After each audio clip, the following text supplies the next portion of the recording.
Hey there, everybody. I just wanted to say hi, and I hope that all of you had a super cool Christmas. I worked, and Chris did some work, so he has a card job, and I have an art job, so we kind of spent the day working, but that's cool. That's okay. I have become crazy about these things that Nik the Booksmith calls Raggedies. So this morning, Raggedies was on my to-do list, and yesterday I did do just the basic design for my heavy metal Valentine journals. Now, I know that we're just not all into pink and red and that kind of thing. And, you know, red is the color of passion, but, you know, what's the color of smoldering passion? You know, what is that? So it's kind of trying to capture a different sort of vibe for these little 6x9 journals. Turn out to be 4.5 up here. And this is what they're going to look like on the inside. But, you know, since I was kind of trying to, think outside the red and pink box for Valentine's, I thought, oh, you know, now would be kind of a super cool time for me to try these beautiful, but not really beautiful. You know, they are organic and they look like they sprang from an old book. They look like they were maybe a project that somebody started. I just really do love them. And I'll link Nik's wonderful tutorial about how to make Raggedies in the description box below.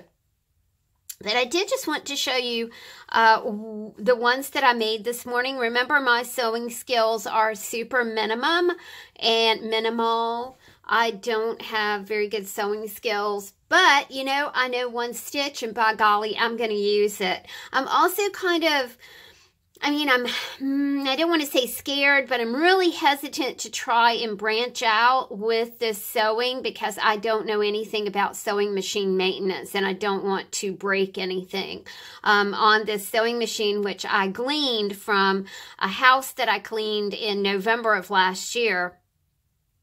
And, you know, I tell you, that house was full of mid-century modern, and I did sell a whole lot of that kind of stuff, but I did keep a few pieces. One was a typewriter, and one was my 1948 Kenmore sewing machine. My main mission with this has been to, I'm saving Mr. Edison. This is Edison's Handy Encyclopedia.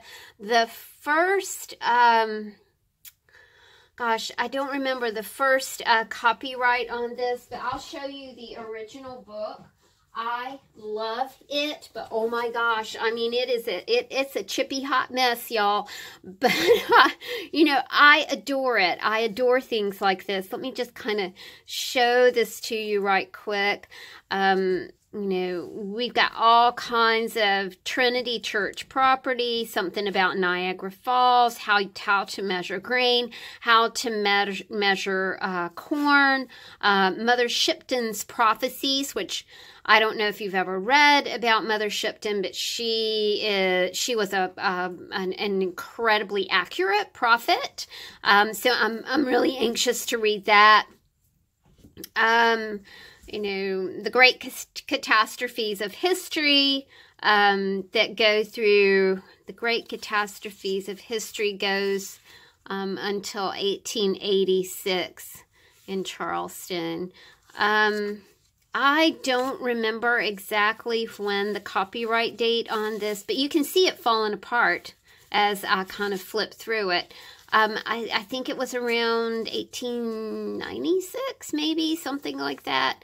It is absolutely stunning, and I love, love, love, love it. But I mean, you can see it just falling apart in my hand. So I was trying to think of a way that I could save Mr. Edison, and then I ran across Nik's tutorial for for her Raggedies, and I thought that's the way I can save Mr. Edison. So we do see some Mr. Edison right here. I did use vintage dictionary pages as well. I used some imagery from the book Nicholas and Alexandra. That this was a book that I got off the shelf of the Hotel Scylla when we were in Florence in April. And of course, I did replace it with a book. So, you know, when you're at those hotels, it's take a book, leave a book kind of thing. So I did leave a book at that hotel as well. So these are the way that my little Raggedies are turning out. I want to be sure that that there's writing space on these Raggedies. I think that that is, you know, it's important if you're putting something in a journal to have writing space. And my substrate was my coffee dyed papers, as well as other vintage papers that I ran across. I did make like a little tuck spot right here out of a 1914 envelope in that beautiful red 2-cent stamp. It's gorgeous. This is from a 7-point child certificate in 1941. Thought that was really interesting. So I think that, you know, these chippy things will go with the aesthetic of these kind of smoldering heavy metal heart books. And I can save Mr. Edison at the same time. So just kind of wanted to say hey and wish you a happy holiday season. I hope you guys are looking forward to a bright new year. And thanks for watching, and I'll talk to you soon. Bye, y'all.